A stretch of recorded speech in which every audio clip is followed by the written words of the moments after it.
औज़ुबिल्लाहि मिनश्शैतानिर्रजीम बिस्मिल्लाहिर्रहमानिर्रहीम। Dear students, अस्सलामु अलैकुम। उम्मीद करता हूँ आप सब खैरियत से होंगे। हमने लास्ट सेशन के अंदर C++ प्रोग्रामिंग का सिलेक्शन स्ट्रक्चर स्टडी किया था और उससे रेलिवेंट काफ़ी सारी एग्जांपल्स जो मैंने वीडियो लेक्चर्स के अंदर डिस्कस भी की थी और उनके प्रोग्राम्स भी आपको लिख के दिखाए थे और कुछ प्रॉब्लम्स मैंने आप लोगों के लिए एज एन असाइनमेंट छोड़ी थी, जो मैं उम्मीद करता हूं कि आप लोगों ने अच्छे तरीके से उन असाइनमेंट्स को सॉल्व भी किया होगा।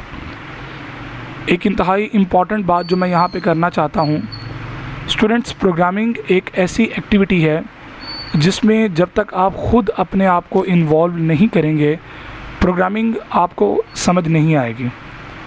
क्योंकि मैं ये बात डे फर्स्ट से कहता आ रहा हूँ कि प्रोग्रामिंग जब तक आप ख़ुद ट्राई नहीं करेंगे, जब तक आप प्रोग्राम्स को ख़ुद सॉल्व नहीं करेंगे, जब तक आप प्रोग्राम्स की प्रॉब्लम हैंडलिंग को जब तक आप ख़ुद उसके ऊपर कमांड क्रिएट नहीं करेंगे, आपकी ये प्रोग्रामिंग आपके गले पड़ सकती है। बहुत सारी ऐसी एक्टिविटीज़ होती हैं जो आप लोगों को सेल्फ़ रिस्पॉन्सिबिलिटी के साथ सॉल्व करनी पड़ती हैं। देखें, क्लास के अंदर या वीडियो लेक्चर्स के अंदर इट इज़ नॉट पॉसिबल कि हर एक प्रॉब्लम को सॉल्व करना सिखाया जाए। अगर आप लोग इस बात का तयन कर भी लेते हैं कि चलें जी सारी प्रॉब्लम्स हम वीडियो लेक्चर्स के अंदर कवर कर लेंगे, तो how many problems are there, आप इस चीज़ को जस्टिफाई नहीं कर पाएंगे। सो प्रोग्रामिंग के लिए ये ज़रूरी है कि आप लोग जितनी भी प्रैक्टिस कर लें उतनी ही कम है।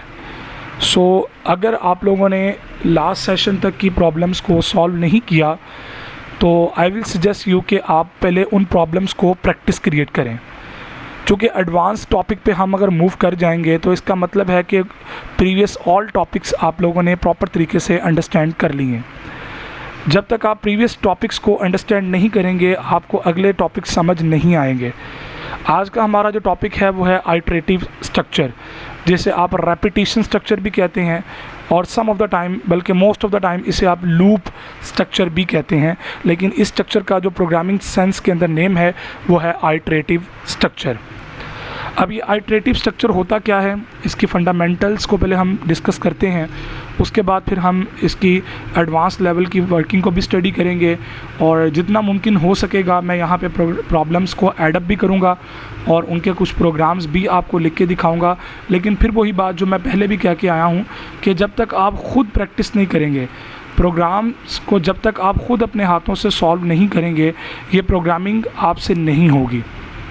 It's not impossible but it's difficult. याद रखिएगा, हमेशा वो चीज़ डिफ़िकल्ट होती है आपके लिए जो आपको नहीं आती। जो चीज़ आपको समझ आ जाती है वो डिफ़िकल्ट नहीं रहती, जो चीज़ आपको समझ नहीं आती वो हमेशा आपके लिए डिफ़िकल्ट होती है। और हमेशा इन चीज़ों को जो डिफ़िकल्ट्स होती हैं उनको अंडरस्टैंड करने का बेस्ट वे होता है कि आप उसको चेन के थ्रू जो है वो अंडरस्टैंड करें।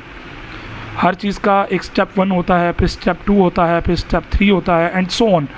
इस वक्त अगर मैं इन स्टेप्स के अंदर अपनी वर्किंग को डिफ़ाइन करूं तो ये कहना गलत नहीं होगा कि हमने फर्स्ट स्टेप के अंदर प्रॉब्लम सॉल्विंग एक्टिविटीज़ को देखा, स्टेप 2 के अंदर हमने एल्गोरिदम्स और फ्लो चार्ट की एक्टिविटीज़ को देखा, स्टेप 3 के अंदर हमने अपने बेसिक पैरामीटर्स को स्टडी किया कि C++ में प्रोग्राम करने के लिए किन किन चीज़ों की ज़रूरत होती है।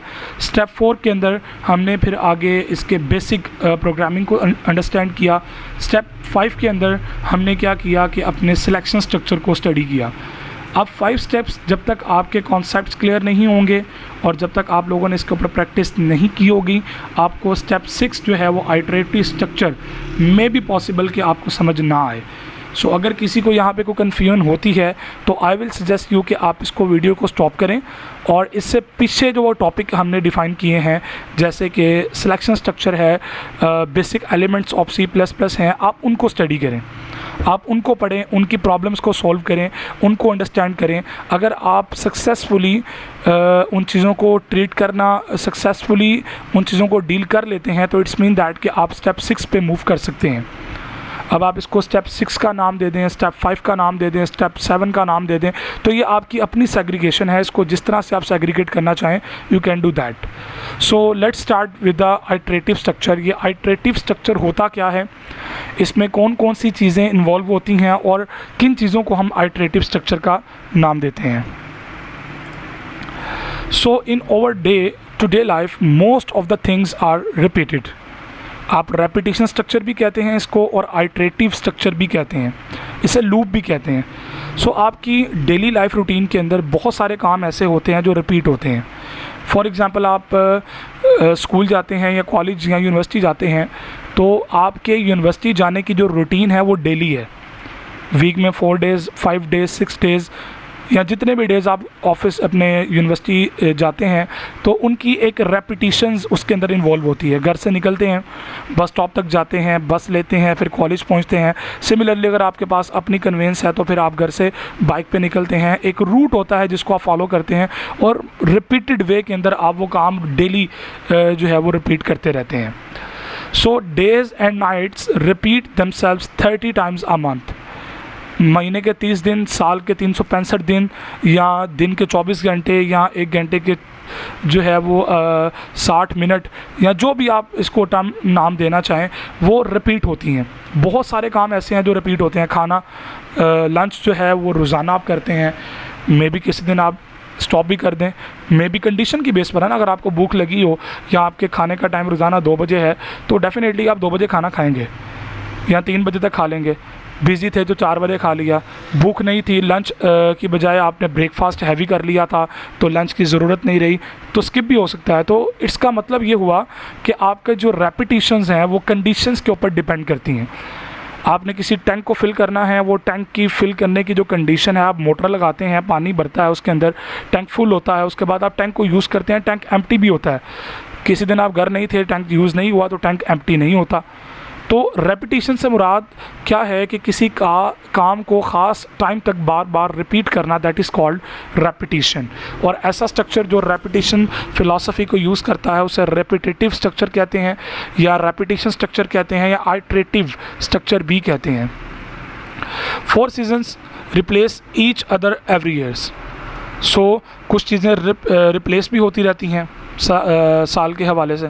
सो we can see similar phenomena in the practical life. आपकी प्रैक्टिकल लाइफ में बहुत सारी चीज़ें ऐसी हैं जो सिमिलर हैं, सेम है और वो रिपीट होती जा रही हैं। For example in the payroll system, payroll कहते हैं जो कंपनीज़ के अंदर जो सैलरीज़ का जो स्ट्रक्चर होता है ना उसे हम पेरोल सिस्टम कहते हैं। So some procedures are same for all the employees, ठीक है ना। तो कुछ प्रोसीजर होते हैं जो सबके लिए सेम। मिसाल के तौर पर जी, अगर सुबह 8 बजे का टाइम है तो 8:10 तक आपकी एंट्री है। 8:10 के बाद अगर आप लेट होते हैं तो 3 डेज़ डिडक्शन के ऊपर, लेट कमिंग के ऊपर आपकी 1 डे सैलरी डिडक्शन होती है। या आप जल्दी चले जाते हैं या आपको 30 हॉलीडेज़ इन अ ईयर जो है वो अलाउ होती हैं, आप 31st उसके अंदर इन्वॉल्व कर लेते हैं हॉलीडे, तो डेफिनेटली 1 डे की डिडक्शन होती है। सिमिलरली अगर आप 30 डेज़ हॉलीडेज़ इन्वॉल्व नहीं करते तो वो आपके बोनस उसके अंदर ऐड होता है। 4 बजे छुट्टी का टाइम था, आप 6 बजे जाते हैं तो ओवर टाइम इन्वॉल्व होता है।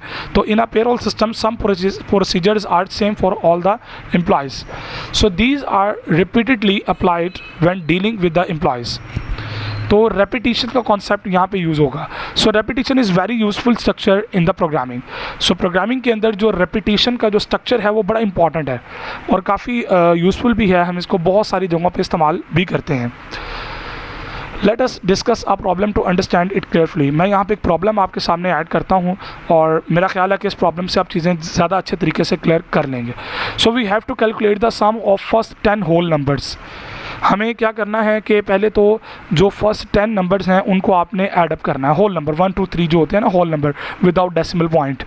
Add the numbers from 1 to 10।